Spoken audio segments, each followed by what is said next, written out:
কিন্তু আঙ্কেল, আমার যে উপরালা অনেক দরকার।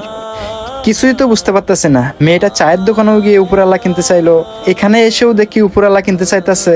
কাহিনীটা কি আমার তো জানতে হবে। ঠিক আছে আঙ্কেল, আপনারা নিজের উপরালা না পাওয়া যায় আমি চলে গেলাম। এই মামুনি দাঁড়াও। জি আঙ্কেল, আমাকে ডাকছেন? হ্যাঁ, তোমাকেই ডাকতেছি।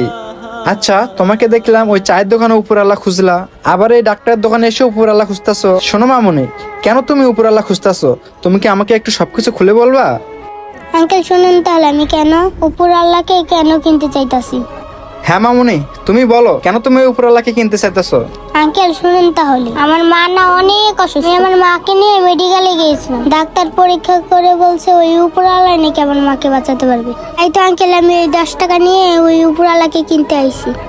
ও আচ্ছা মামুনি, এবার তাহলে বুঝতে পারলাম কেন এই 10 টাকা দিয়ে ওই উপর আল্লাহকে কেনার জন্য খুঁজতে বের হচ্ছো। শোনো মামুনি, তুমি তো ওই উপর আল্লাহকে কোথাও কিনতে পাবা না। তাহলে আঙ্কেল, আমি ওই উপরালাকে কোথায় পাবো?